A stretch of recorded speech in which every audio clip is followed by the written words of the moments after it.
Zaida Villarraga Psicología, cápsulas de bienestar. Trabajando el ser.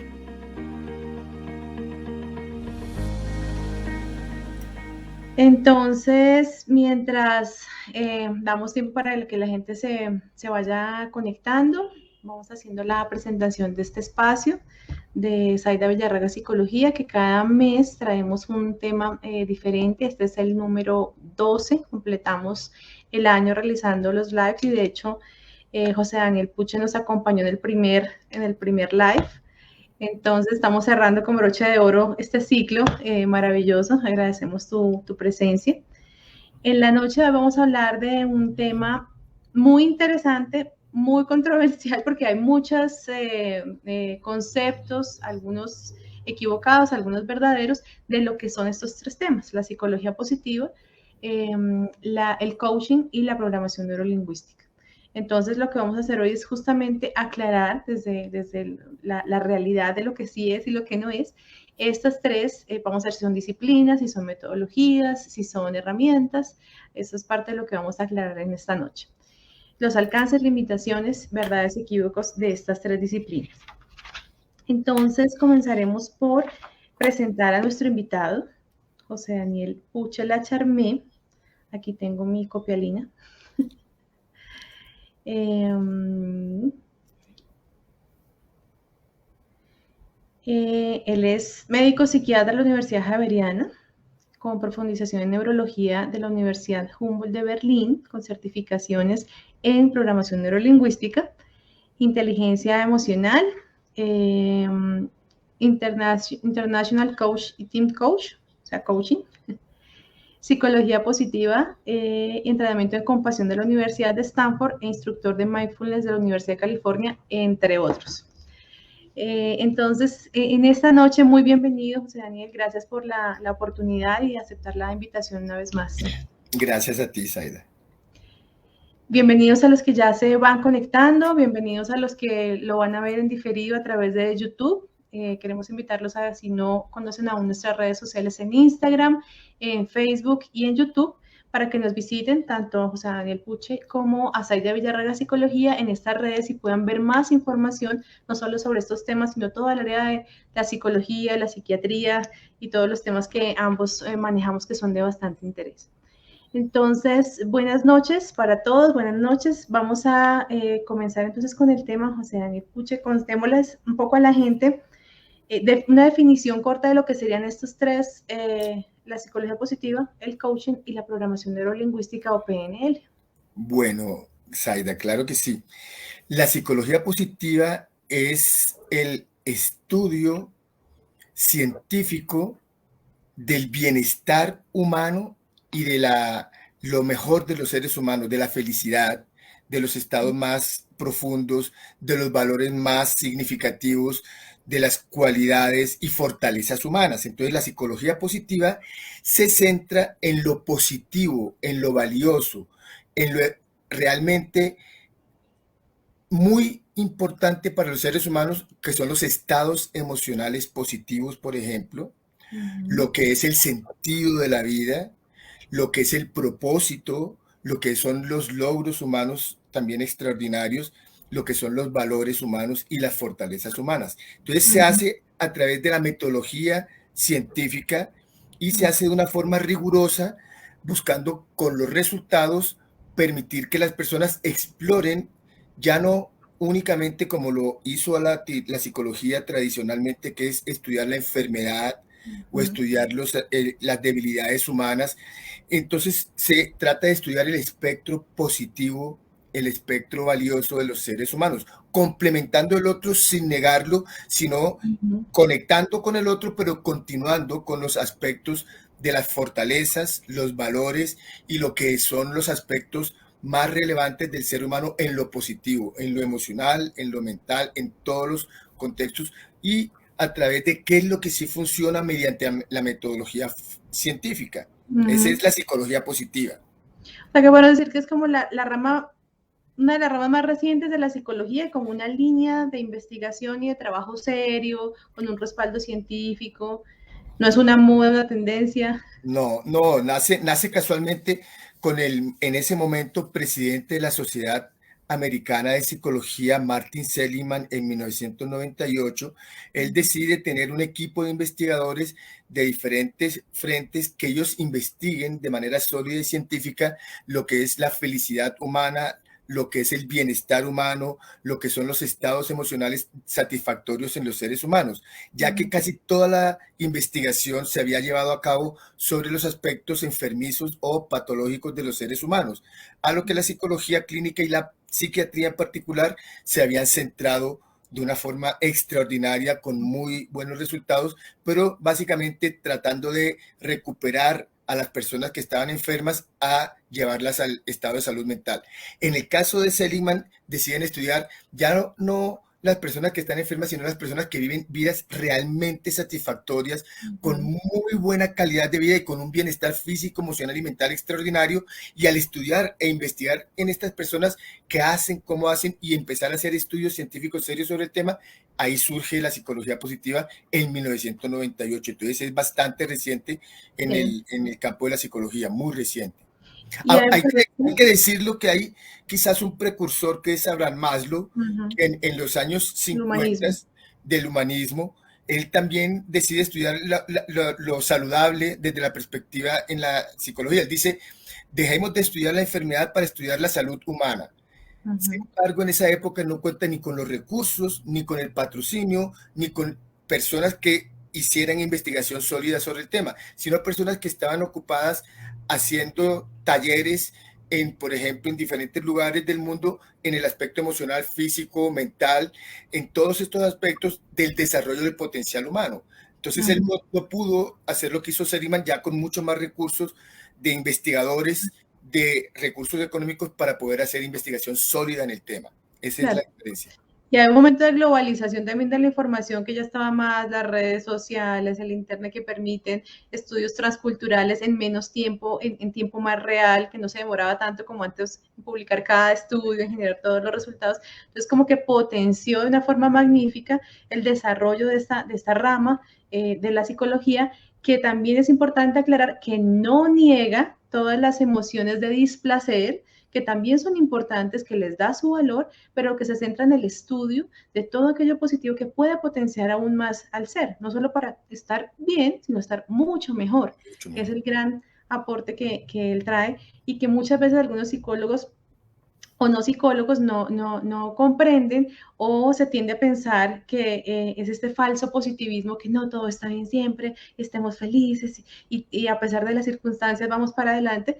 No, hay que reconocer también el valor que tienen esas emociones, la tristeza, la rabia, la ira, que tienen algo para decir, solo que están aquí enfocados más en el área del desarrollo de todas esas emociones positivas o placenteras. Exacto, y fíjate que tú acabas de tocar un tema que de pronto hay una confusión con muchos grupos nueva era que tienen el pensamiento positivo y solamente vivir emociones positivas y vivir emociones positivas. En estos grupos quizás se niega realmente todo lo que son los aspectos reales del sufrimiento humano. En la psicología positiva se aceptan, se reconocen, se ayudan y se complementan ampliando ese espectro. Esa es la gran diferencia, pero sí se aceptan y se incluyen como parte de lo que somos humanos. Ok, súper. Entonces recuerda que estamos haciendo un resumen, compendiando lo más posible estos tres grandes temas porque son muy grandes, pero la idea es que esta noche nos vayamos con una idea clara de lo que es cada uno. Entonces hablemos un poco de los otros dos. ¿Qué son estos otros dos? El coaching es el acompañamiento individual o grupal a personas para que desarrollen al máximo su potencial, para que desarrollen al máximo su potencial en cualquiera que sea el área que las personas se desempeñen. Dentro del coaching también hay diferentes vertientes. El coaching podemos decir que también surge incluso antes que la psicología positiva. El coaching surge en los años 80 y el coaching surge mucho a partir de lo que, digámoslo así, los entrenadores de fútbol tratando de que los equipos deportivos tengan un gran rendimiento. Entonces estos entrenadores o coaches ayudan a que estos equipos tengan buenos resultados. Y a partir de ahí ya se hace una intervención en un diálogo o una conversación a partir de preguntas poderosas que inviten a través de esas preguntas a reconocer cuáles son los potenciales, cuáles son las alternativas, cuáles son las posibilidades que tienen las personas para aumentar sus recursos y lograr sus metas, lograr sus aspiraciones, cumplir con su propósito también en diferentes frentes.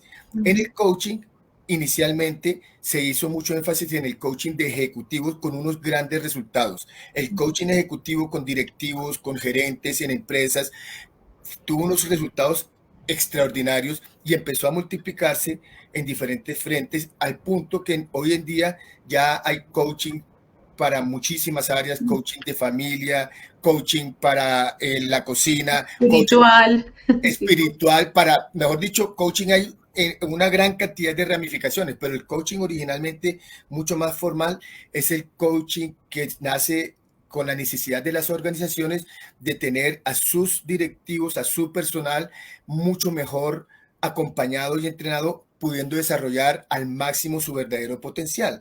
Eso es lo que hace realmente el coaching. Y hay una sigla que a mí me encanta dentro de uno de los grandes autores del coaching que lo define de manera muy clara, que es el grow. Grow, que significa crecer en inglés. La G significa meta. Entonces se establece una meta. La R significa la realidad desde donde se encuentra la persona. La O son las opciones o alternativas que se tienen para llegar a esa meta y la W es la voluntad para llegar, todo lo que es la motivación para llegar a esa meta. Entonces, hay algo particular en el coaching, que el coaching va de presente a futuro, no se va demasiado hacia atrás, hacia el pasado, buscando de pronto elementos de bloqueos, quizás no se va. Y entonces, en el coaching se habla mucho de presente hacia futuro, tratando de buscar un futuro o una aspiración mucho más enriquecedora para la persona que lleva a cabo. Entonces, en el coaching se hace un acompañamiento dialogado donde se requiere muchas capacidades de escucha de parte del coach y hacer preguntas y escuchar muy bien las respuestas para descubrir exactamente qué es lo que requiere esta persona para desarrollar su potencial, y a través de las preguntas acompañarla a través de unas cuantas sesiones. En el coaching se pueden hacer entre 3 a 12 sesiones en donde se acompaña durante un periodo para que la persona logre sus aspiraciones. De eso es lo que se trata el coaching. También hoy día se hace coaching de equipos, coaching de pareja, coaching de diferentes frentes, pero lo que se trata es buscar mejor rendimiento y resultados para las personas, a nivel también personal, a nivel deportivo, a nivel de pareja, a nivel laboral, a nivel de vida, coaching de vida para hacer cambios en la vida de la persona. Entonces, todo eso son como buscar acompañar a las personas para que logren sacar lo mejor de sí mismas. Eso es Entonces lo podremos definir como un método, como una metodología, como una técnica, una herramienta, una escuela.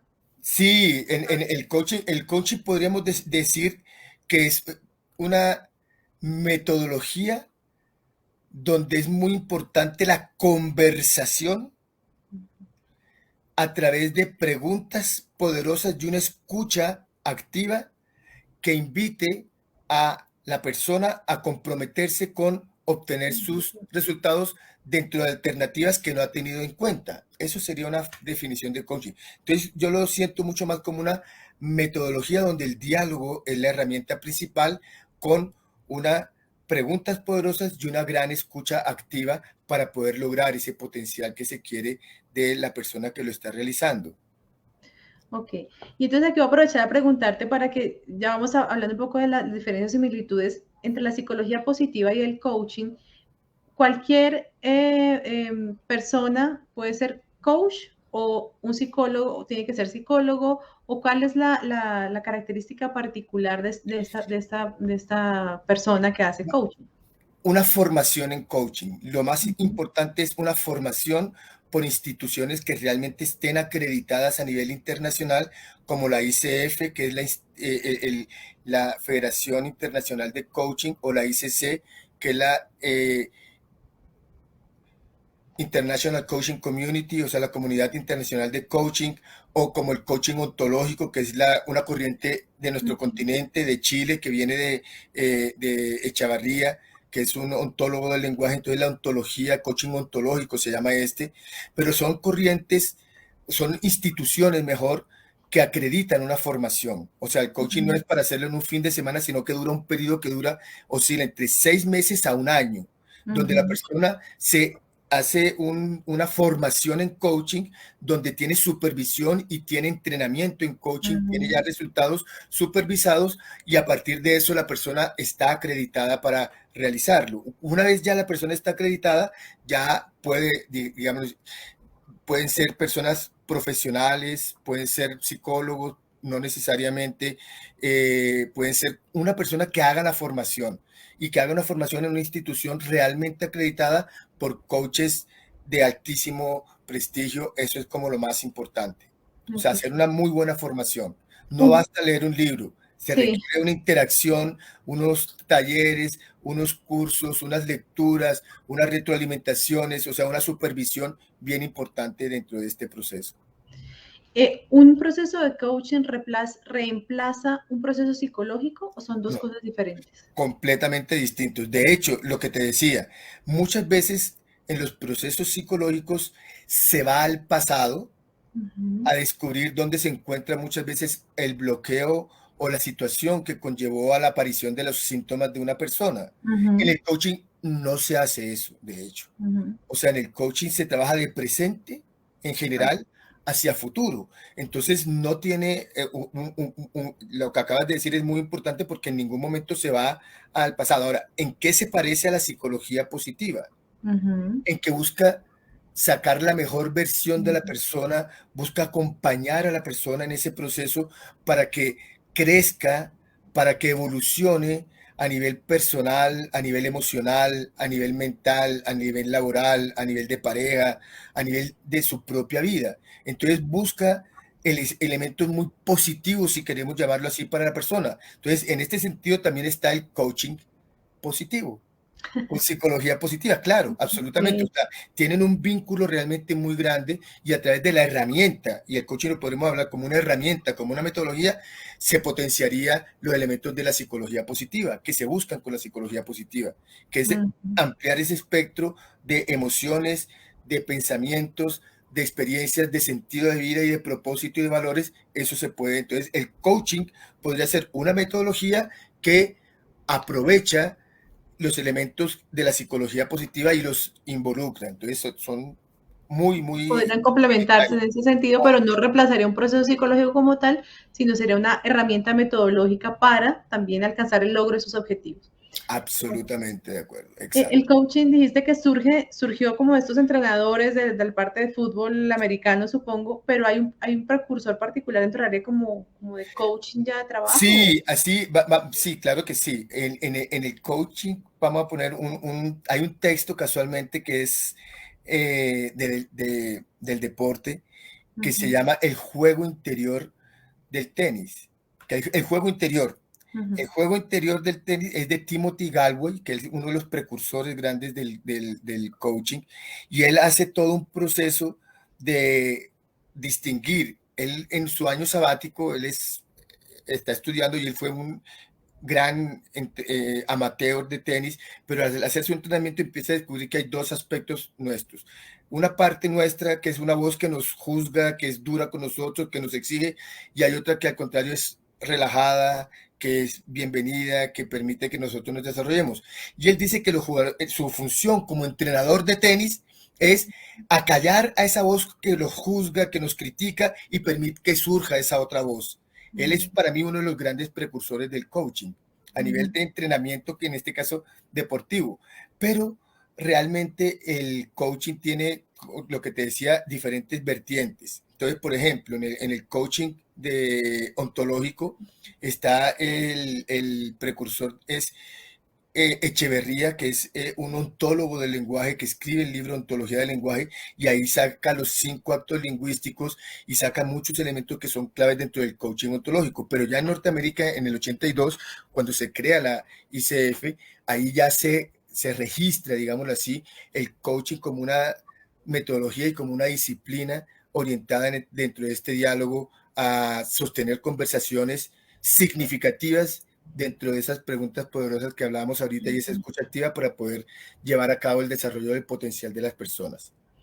Y que está basado, hecho, mucho en esas escuelas filosóficas antiguas, que a través de esas preguntas profundas. La mayéutica de Sócrates, la dialéctica de Platón, todas estas, o sea, los orígenes del coaching tienen que ver con los orígenes generalmente de la escuela griega, especialmente la mayéutica de Aristóteles y la dialéctica de Platón. Son como los dos principios desde los que se basa el coaching. O sea, también es una metodología que tiene unos precursores extraordinarios y muy ilustres, por cierto. Qué chévere. Bueno, entonces vamos ampliando. Y entonces ahora hablemos un poquito de la programación neurolingüística, de la PNL, de dónde surge, cómo es la historia allí. La PNL es interesante porque hoy hemos hablado de estos tres temas en orden de lo más reciente a lo más antiguo. Casualmente, la programación neurolingüística de estos tres temas es la más antigua de todas. Nace realmente en el año 75 a partir de dos, en ese momento, jóvenes, uno que era matemático, estudiante de psicología, Richard Bandler, y un profesor ayudante de lingüística quien había trabajado en profundidad las estructuras lingüísticas de Chomsky. Este es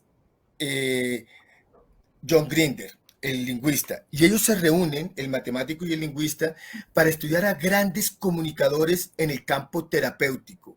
A nivel grupal, a Fritz Perls, que era un extraordinario innovador en el campo de la intervención Gestalt, que era una intervención grupal con unos resultados extraordinarios, maravillosos, a través de esa intervención con unas habilidades de comunicación inusuales, y él lo lograba hacer, y habían muchas filmaciones que se llevaban a cabo. Bandler no logra identificar qué es lo que hace esta persona tratando de imitarlo, y busca a Grinder, que era el lingüista, y le dice, estudia las estructuras del lenguaje de esta persona para ver qué hace, pero sobre todo cómo produce esos resultados para ver si nosotros lo podemos hacer. Lo hacen y logran los dos obtener los mismos resultados. Luego trabajan con una persona del campo de la intervención familiar sistémica, Virginia Satir, y hacen exactamente lo mismo, desglosan qué hace y cómo lo hace, y logran ellos hacer intervenciones a través de una metodología de comunicación extraordinaria de Virginia Satir. Y luego trabajan con un médico hipnoterapeuta extraordinario llamado Milton Erickson.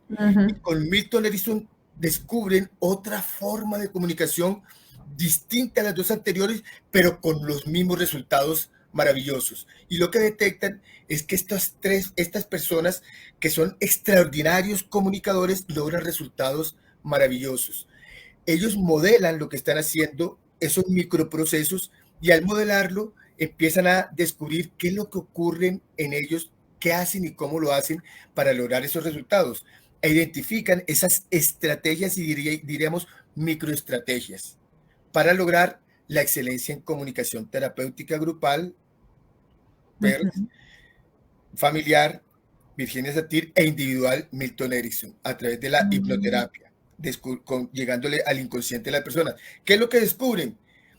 Descubren que las metodologías son complementarias. Las que utilizan Fritz Perls y Virginia Satir se dirigen al hemisferio dominante, pero lo que hace Milton Erickson se dirige al hemisferio no dominante, y bautizan entonces con el nombre de programación neurolingüística, o el estudio de la estructura de la experiencia subjetiva en los seres humanos, pero que pronto lo siguieron describiendo como el estudio de la excelencia humana, el estudio de cómo las personas logran la excelencia. Empezaron a estudiar a educadores, a profesores, a líderes, a personas que realmente también lograban resultados fabulosos, y ahí es que nace la programación neurolingüística, a través de lo que es la comunicación interna consigo mismo, pero también la comunicación con los demás, y a través de cómo utilizan los sentidos en esa comunicación, el sentido visual, el sentido auditivo, el sentido físico,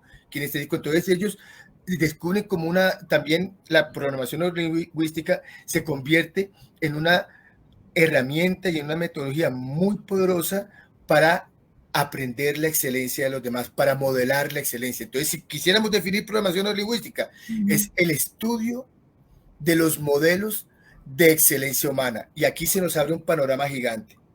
Podemos buscar cualquier persona que tenga un desempeño extraordinario en cualquier área, un desempeño maravilloso en el área de la terapia, como lo hicieron ellos al principio, pero también en el área de las artes, los artistas, cómo lo hacen, qué es lo que hacen, en el área de personas que tengan un desempeño académico maravilloso, que aprendan muy fácil algunas cosas, personas que sean unos padres o madres excelentes en el ejercicio de la paternidad o la maternidad, deportistas maravillosos.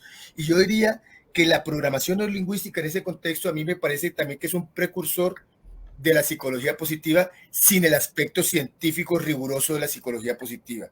¿Por qué? Porque Bandler y Grinder cuestionaron mucho la parte tradicional que no daba resultados con lo que sí daba resultados y entraron en conflicto con la investigación científica, y eso, por un lado, dejó marca porque entonces no pertenecen al gremio científico como sí pertenece la psicología positiva, pero sí los resultados son extraordinarios. Yo tengo una anécdota con respecto al tema. Cuando yo conocí el tema me pareció maravilloso y yo lo empecé a aplicar en mi terapia personal y particular.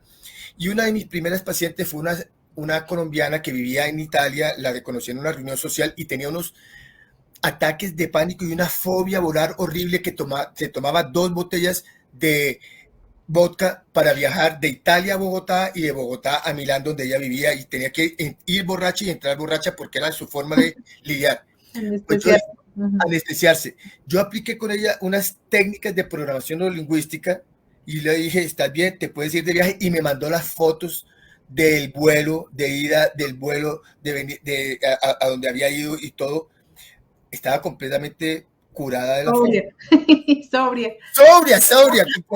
No, por eso completamente sobria. Entonces, yo vi los resultados y lo empecé a aplicar en mi ejercicio terapéutico y fueron los resultados maravillosos. Yo decía, pues esto realmente sí funciona.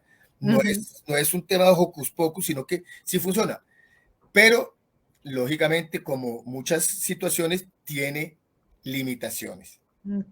Tiene elementos que necesariamente no son trabajables de otras formas y maneras. Entonces ahí hay que tener también como mucho criterio y cuidado, porque algunos de los que han abanderado o algunas de las personas que han trabajado en este tema creen que sirve para absolutamente todo, y tampoco es así. Tú que trabajas, por ejemplo, el tema del duelo, entonces hay que tener mucho cuidado, porque una persona no conocedora de la psicología y sí, en profundidad puede tocar y puede hacer una negación del duelo, tratando de que la persona salga rápidamente adelante, y lo que hace es aumentar mecanismos de represión profundos que la persona va a pagar más adelante. Entonces realmente digámoslo así, en programación neurolingüística, si se quiere aplicar desde la perspectiva terapéutica, mi recomendación es que antes de eso estudie psicología y conozca los mecanismos de defensa y conozca exactamente todos estos elementos que son muy importantes para no meter las patas. Sí, eso me lleva a algo que quería que profundizáramos a ese respecto, pero antes de eso quisiera entonces aclarar. Entonces, esta programación neurolingüística sería también como una metodología que podemos aprovechar dentro del proceso terapéutico o dentro de un proceso grupal para generar o potenciar también, encontrar ese mayor desarrollo del ser o del grupo, del equipo, ¿sí? Y que utiliza los mecanismos conscientes e inconscientes para llegar a ese proceso. O sea, utiliza el lenguaje a nivel del consciente, pero también el lenguaje que se dirige al inconsciente, que es el lenguaje de la persuasión, el lenguaje indirecto, el lenguaje de la metáfora, el lenguaje de las analogías, para lograr esos resultados. O sea, el lenguaje es fundamental dentro de la programación neurolingüística. Así como las preguntas son importantes en programación neurolingüística, en uno de los procesos, también el lenguaje y la comunicación efectiva es muy importante en esa conexión de la programación neurolingüística, es súper importante. Ok, entonces, ahí sí hablamos de este otro tema que tocaste ahorita, que es, dentro de mi propia experiencia, de lo que yo he visto, es que hay gente que efectivamente no tiene formación como psicólogo o como psiquiatra, en el caso, por ejemplo, tuyo, pero que son muy buenos desarrollando estas técnicas, o de hipnoterapia, o de programación neurolingüística, o de coaching. ¿Qué limitación veo yo? Que cuando se llegan y se tocan contenidos importantes, o no sea un abordaje exactamente adecuado, oportuno y eficiente para la situación, y entonces puede generar de pronto incluso más daño que bienestar, ¿no? Que cuando se tiene ese es otro bagaje, porque es como que estas metodologías, si tú tienes el otro bagaje de la psicología o de la psiquiatría, entonces tú sabes mejor dónde ponerlo o dónde no ponerlo, cuándo ponerlo y cuándo no ponerlo, y cómo esa otra información que pueda surgir en el proceso, aprovecharla para el bienestar, el desarrollo del bienestar del proceso de la persona. Que las personas que no tienen esa otra formación más grande pueden ser muy buenos en su técnica, pero se quedan cortos cuando surge este otro tipo de información. Entonces, sí, con todo el cariño y el respeto para todos los que realizan esa actividad, esa función bien, también sí pienso que ese contexto mayor aporta más para el desarrollo de la persona y puede evitar en ocasiones, pues, situaciones que, como lo denuncias, por ejemplo, en el caso del duelo, generan más bien bloqueos que una cosa oportuna. Entonces la gente, y ahí está también, la gente puede ver que, ay, sí, estuvo en 2 sesiones, estuvo fantástico y superó el duelo, pero lo que hace es que realmente deja el proceso, por ejemplo, el duelo congelado, y cuando viene un duelo posterior o otra situación que canaliza el dolor que no canalizó a través de ese duelo congelado, entonces genera un eco mayor que se genera posteriormente. Desde la importancia, que sería entonces, se relaciona con las limitaciones de cada uno de los métodos. ¿Cuáles serían las limitaciones de cada uno de ellos? Y en ese sentido, casualmente en un libro que yo escribí, anoto casualmente mis objeciones con respecto a la PNL o a la programación neurolingüística. Y esas objeciones radican exactamente en eso, en donde no se trata de conseguirla como una panacea universal que ayuda a todas las situaciones, sino que realmente tiene unos usos y unas aplicaciones muy valiosas en unos ciertos contextos y para modelar a unas personas y para lograr ciertos desarrollos verdaderamente notables, pero las limitaciones radican cuando, por ejemplo, lo que acabamos de decir, se utilizan a nivel clínico sin conocer el fundamento de la clínica, y ahí puede ser bastante inadecuado el proceso, o cuando se trivializa, digámoslo así, su uso, o peor aún, cuando se utiliza con finalidades. Hay en programación neurolingüística una palabra que a mí me gusta mucho, que es la ecología. Utilizar cualquier intervención ecológicamente es tener en cuenta el impacto en el medio ambiente personal, social, familiar o laboral. Y cuando una persona no la utiliza ecológicamente, puede utilizarla como una herramienta de manipulación. Entonces, voy a ponerte un ejemplo. Un gran comunicador podía haber sido Hitler. Y de hecho, tuvo una persuasión extraordinaria en el pueblo alemán, un gran comunicador, y comunicaba de una forma maravillosa, pero poco ecológica, porque fue uno de los causantes de una de las mayores tragedias de la historia, con todo lo que es esta situación con respecto al pueblo judío. Entonces, cuando no se utiliza de una forma ecológica, teniendo en cuenta esto, puede utilizarse como una herramienta, o así como el martillo puede ser muy bueno para construir una edificación de madera maravillosa, se puede también utilizar para destruir. Entonces, un uso inadecuado, antiecológico, de las intervenciones de programación neurolingüística pueden tener consecuencias negativas. Ese también es un punto a tener en cuenta. Claro. Y de hecho, sí, cada uno de estos métodos puede plantear un dilema ético, y que tú lo dices desde la parte ecológica de la programación neurolingüística, pero desde la inteligencia hacia la inteligencia moral o la inteligencia espiritual, es la intencionalidad para que lo uses, porque puedes también usar, por ejemplo, la meditación en la que tú eres experto, para estar muy calmado y ser, no sé, un francotirador o una persona corrupta, para manejar tu inteligencia emocional. Entonces, la inteligencia emocional es importante, pero está también ese contexto desde lo ecológico, como tú lo llamas, desde la inteligencia moral o la inteligencia espiritual, porque dependiendo de la intencionalidad, las herramientas las podemos usar de una forma positiva o negativa, beneficio, destructiva. De acuerdo, completamente de acuerdo. Entonces, bien interesante. Entonces, bueno, ya tenemos una idea general y clara y concisa de lo que sí es y lo que no es cada una de estas tres disciplinas o herramientas. Aprovechamos para que las personas que están conectadas y tienen dudas, preguntas, inquietudes, puedan aprovechar para hacerlas a través del chat. Recordarles que este es el último live del año, que estamos en el live número 12, que completamos y que en el live número 1 también nos acompañó José Daniel Pucha hablando de mindfulness, que está montado en YouTube para quien quiera ir a mirarlo y tiene una información muy, muy valiosa. Y las preguntas que surgen las vamos a poder gestionar al final de la sesión, entonces aprovechen este instante. Bien, entonces dentro de las limitaciones de la programación neurolingüística estaría esa. ¿Podríamos anunciar alguna limitación dentro de la psicología positiva, el coaching también? Digámoslo así, en psicología positiva, como es, yo creo que las limitaciones tendrían que ver más en un estudio no bien hecho.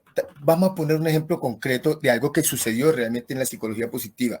Bárbara Fredrickson es una gran investigadora en el tema de psicología positiva y ha hecho unos estudios extraordinarios.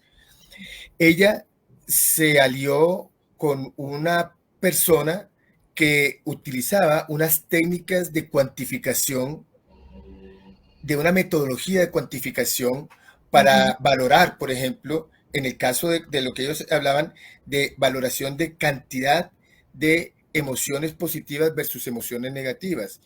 Y resulta que esta persona, la metodología matemática que utilizó fue altamente cuestionada porque no cumplía con unos rigores. Y entonces ella, cuando escribió su libro Positivity o Positividad, después en la segunda edición tuvo que corregir ese elemento. Entonces, eso sería una limitación.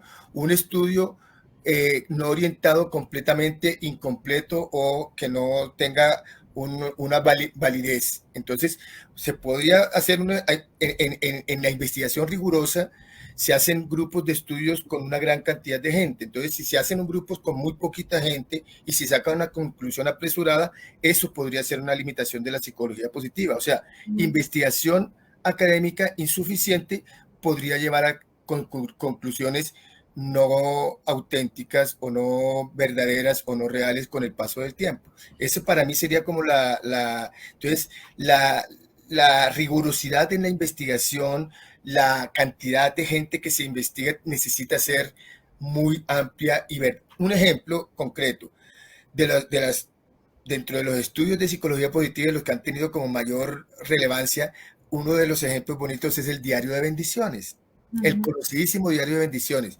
¿Qué es lo bueno del Diario de Bendiciones? Que es, para resumirlo de manera sencilla, cada noche tener una libretica y anotar 5 aspectos positivos del día, temas positivos, por sencillo que sea, pero anotarlos religiosamente cada noche.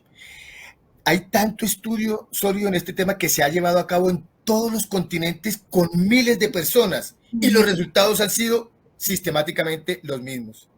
Sí. Mayor bienestar físico, mayor bienestar relacional y mejor desempeño académico o laboral. Eso es una realidad. Entonces, claro, cuando es un estudio muy bien llevado a cabo, es bueno, pero cuando es un estudio de pronto apresurado y se sacan conclusiones apresuradas, puede ser una limitación. Claro, pero esos problemas metodológicos no serían solamente en la psicología positiva, sino en general en todas las áreas de investigación, ¿no? Y lo bonito que va dentro de la psicología positiva es que aquellas cosas que son tan sencillas, que realmente sí, o sea, pues escribir todas las noches 5 cosas, pues qué beneficio, como tomar una pastilla de alguna cosa que me genere felicidad, ¿sí? Pero muestra desde el respaldo científico, mira que sí hay consistencia, que sí producen los efectos, que sí son a largo plazo, que esos efectos se mantienen en el tiempo si tú mantienes también la práctica y que incluso si detienes la práctica por un tiempo vas a seguir sintiendo el efecto benéfico de eso.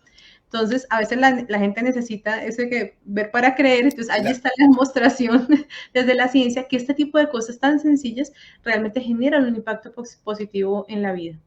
Eso creo que está también parte como del aporte de la psicología positiva y de todo el respaldo que invitamos a los que estén interesados a que realmente lean y consulten la lectura de estas obras de la psicología positiva, que creo que es también otro beneficio, es que son muy al alcance de la mayoría de la gente, ¿sí? Colocan los casos, no son como yo no sé, me acuerdo que yo leía unas cosas ladrilludísimas cuando estaba estudiando psicología, yo, ay, sagrado rostro, para entender y comprender era más complejo. Ellos, creo que entre la psicología positiva, uno de los objetivos es que pueda llegar más fácilmente al común de la gente. Entonces, la lectura es mucho más basada en esa parte científica, pero mucho más amena y mucho más agradable y comprensiva para todos, que creo que es otro de los aportes que ellos generan. Limitaciones para el coaching, ¿qué sería?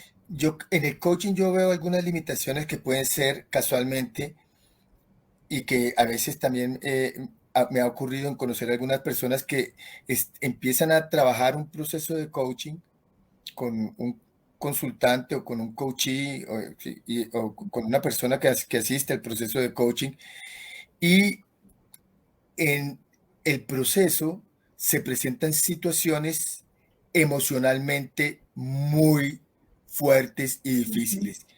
Y la persona, que muchas personas que son coaches no son psicólogos también, sino que son muchos abogados, por ejemplo, ingenieros, pues tienen diversas profesiones. Entonces se enredan cuando viene el tema emocional. Y cuando vienen emociones intensas, por ejemplo, que están en plena sesión y por algún motivo empieza a llorar el coachee. Sí, no saben qué hacer. Y ahí entonces esa dificultad, porque hay veces que puede ocurrir y ocurre en alguna oportunidad. Entonces, cuando ocurren situaciones emocionalmente de abordaje difícil, porque pueden a veces ocurrir en una sesión de diálogo, de conversación, entonces la dificultad en el entrenamiento del coach en abordar situaciones críticas emocionales o delicadas emocionales, porque no tiene conocimiento de eso. ¿Cómo hacerlo? Cómo hacerlo. Entonces, esa es una limitación importante, porque como somos seres emocionales en primer lugar, entonces surgen situaciones que emocionalmente, cuando una persona quiere hacer algo y de pronto le dice, ¿y qué le impide esto? Y la persona se puede remitir a una creencia y a una situación oscura de su vida. Y entonces, en ese sentido, el coaching tiene unas limitaciones importantes. Te pongo un ejemplo. Yo recibo de organizaciones a personas para hacer procesos de coaching porque tienen ejecutivos o ejecutivas con temas emocionales no resueltos. Y saben que cuando voy a trabajar con ellos, puedo abordar ese tema emocional sin problema, pero si lo mandan con otro coach, no va a poder, va a tener limitaciones. Entonces, ese es un asunto importante. Hay ciertos tipos de situaciones que son delicadas y que se pueden presentar en cualquier intervención de coaching. Entonces, eso es una de las limitaciones del coaching, donde la preparación emocional del coach a veces es insuficiente para abordar asuntos delicados a ese nivel. Ese es para mí como uno de los puntos más. Y la otra limitación sería digámoslo así, que en programación no lingüística hay una frase que a mí me fascina, que es confundir el mapa con el territorio, que pertenece casualmente al padre de la semántica general, pero que muchas veces el afán de obtener resultados lleva a darle la respuesta al coachee, a la persona. Entonces no se hace a veces de manera tan categórica, sobre todo en principiantes en el coaching, sino que le dan la respuesta al otro, o a través de la pregunta orientan la respuesta. ¿No será que tú lo que quieres es hacer esto? Claro, y va direccionando el contenido del coach y no de la persona, ¿no? Exactamente. Lo que uno sí se forma, digamos, entre la parte psicológica o de la psiquiatría, de no engancharse, de la transferencia, la contratransferencia, de no direccionar el proceso, sino que sea pues, lo que sea necesario y para el momento de la persona. O sea, es importante saber que no todo es para todo y no es para todo momento, ¿sí? Porque a veces en un momento de nuestra vida puede ser muy provechoso hacer un proceso de coaching para un objetivo particular, pero no es lo que necesito en otro momento de mi vida, que lo que necesito hacer es de pronto un proceso dentro de la psicología, desde el aporte de la psicología positiva, por ejemplo, en este caso. Entonces, no todo es para todos y no todos es en todos los momentos adecuado tampoco. Hay que ver qué es nuestra necesidad en el momento. Y hay casos que son para la psicología tradicional, para la psicología clínica, no para la psicología positiva. Y está bien. Sí, exacto. Que dentro de lo que hemos visto en los lives que hemos venido viendo a lo largo del año ha sido también eso, mostrar cómo esas diferentes, la psicología transpersonal, la psicología del modelo integral de Ken Wilber, qué es lo que puede aportar mejor en qué momento de la vida. La psiconeuroinmunología, hemos hablado de la activación del cuerpo, hemos hablado de, bueno, de muchos temas que compendian lo que es la salud verdaderamente integral, porque la salud mental depende de todos esos otros aspectos, ¿no? La familia, la pareja, el desarrollo personal, bueno, todas esas cosas que también hacen parte de ello. Aquí nos preguntan, bueno, nos saludan, felicitan y dicen, ¿cuál es la relación entre la programación neurolingüística y o la psicología positiva y la espiritualidad? Buena pregunta. De hecho, es tan buena la pregunta que eso me llevó a escribir un libro. ¡Ah, carambas! Que el libro se llama Desarrolle su inteligencia espiritual con PNL. ¿Qué fue lo que yo hice en ese libro? Yo busqué cuáles son los grandes maestros de espiritualidad en la historia y me encontré con Confucio, Lao Tse, Buda, Jesús, Mahoma, y dentro de ellos, como modelos de excelencia espiritual, cuáles eran las prácticas de excelencia espiritual que ellos enseñaron. Y a través del libro hago una incursión en cómo desde la PNL se puede utilizar algunas herramientas, por ejemplo, para meditar, para quietar a la mente, o para mantenerse presente, o para trabajar ciertos aspectos emocionales. ¿Por qué? Porque en la programación neurolingüística se aborda el pasado. Sí. De hecho, los principales, claro, una de las grandes diferencias entre programación neurolingüística y coaching, por ejemplo, es que incluye el pasado, los programas mentales, emocionales, conductuales que tiene la persona y que pueden ser a veces limitantes. Y en programación neurolingüística se trata de a veces trabajar sobre esa programación, hacer unas reimprontas, muchas veces cambios de creencias profundas para poder la persona ganar una situación. Entonces, sí, en programación neurolingüística se hace un trabajo explícito del pasado, incluso si se tienen herramientas terapéuticas explícitamente terapéuticas en el pasado. Entonces, cuando hablamos de programación neurolingüística y el vínculo con la psicología positiva, es que estudian lo mejor de los seres humanos. La psicología positiva con el estudio científico y la metodología científica, y la programación neurolingüística desde personas que son modelos de excelencia. Se comprende y se aprende sus estrategias de excelencia, se integran y se utilizan. Y esa es como quien dice la similitud, que trabajan lo mejor de los seres humanos, uno desde el campo científico, el otro desde el campo empírico, a través del estudio de personas que tengan un desempeño maravilloso, excelente en un área de la vida. Y el desarrollo, entonces, a través de estas prácticas, ¿podría desarrollar la espiritualidad en la persona? Entendiendo que la espiritualidad es diferente de la relación a una religión particular. Sí, correcto, completamente. Entonces, cuando se estudia la espiritualidad, estamos estudiando un aspecto que de una u otra manera es trascendental, y para eso se requiere también ciertos elementos a tener en cuenta. Entonces, por ejemplo, dentro de las prácticas que yo encontré de que hacen estos grandes maestros espirituales, hay prácticas emocionales, hay prácticas mentales para quietar la mente, y hay prácticas trascendentales. Entonces, cada uno de ellos desarrolló en mayor o menor grado unas prácticas para el desarrollo del aspecto espiritual. No únicamente, tal cual lo acabas de decir, desde la parte religiosa, sino desde la vivencia emocional y de la vivencia trascendental. Entonces, ese es un punto a tener en cuenta, porque en mayor o menor grado casi todas las tradiciones de sabiduría, vamos a ponerle un nombre que me gusta mucho más, las tradiciones de sabiduría tienen un punto en común, que es la trascendencia del ser humano más allá de sus límites del ego. Y por eso ahí está el vínculo con la psicología transpersonal. Pero cuando se trata de la espiritualidad, entendía la espiritualidad como lo que nos trasciende y lo que está más allá de nosotros. Y es en ese aspecto de la espiritualidad, la programación neurolingüística tiene algunos elementos que nos ayudan también al estudiar a personas que son modelos de excelencia espiritual. Al estudiar a esas personas podemos empezar a entender sus estrategias y de alguna forma empezar a aplicarlas para nosotros tener esa vivencia espiritual. O sea, la espiritualidad en cierto modo no es teoría, sino es también experiencia espiritual. Y es algo que y voy a una anécdota personal que es también una distinción de las limitaciones de los autores de la programación no lingüística. Estaba con John Grinder en una oportunidad en un hotel, conversando con él, y estábamos conversando. Entonces yo le dije, ay, que mire, yo quiero que me firme este libro que yo había escrito, Desarrollo de su inteligencia espiritual con PNL. Y él me dijo, ¿cómo así que lo espiritual? Si lo espiritual no existe. Y yo le hago la pregunta, él es el creador del metamodelo lingüístico, que es el arte de hacer la pregunta, y dice, ¿no existe en la experiencia de quién? Él está hablando de sí mismo. Aplicaste el coaching para allá.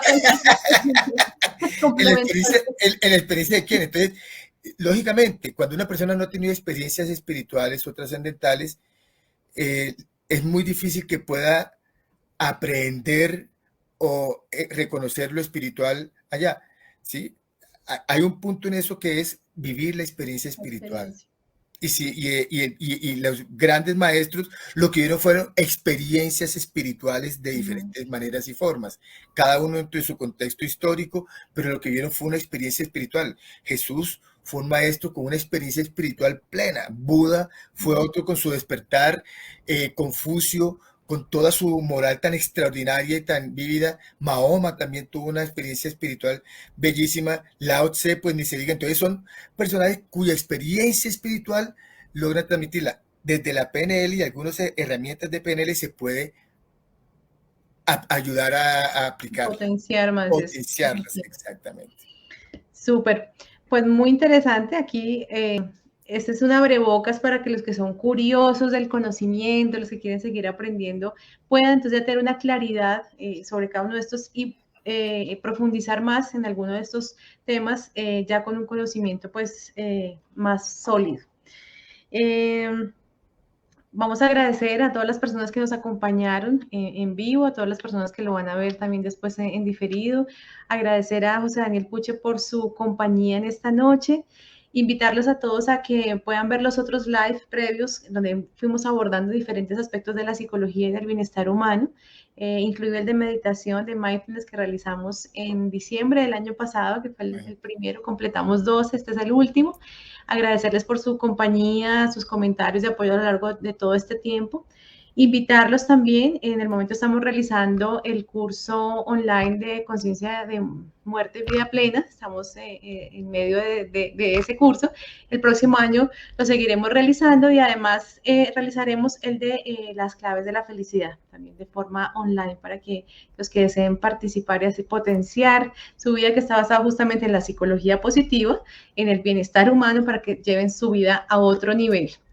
Invitar también para que conozcan el curso de mindfulness que realiza José Daniel Puche de forma virtual. Ahora lo está haciendo de forma virtual solamente, ¿sí? Hasta ahora sí.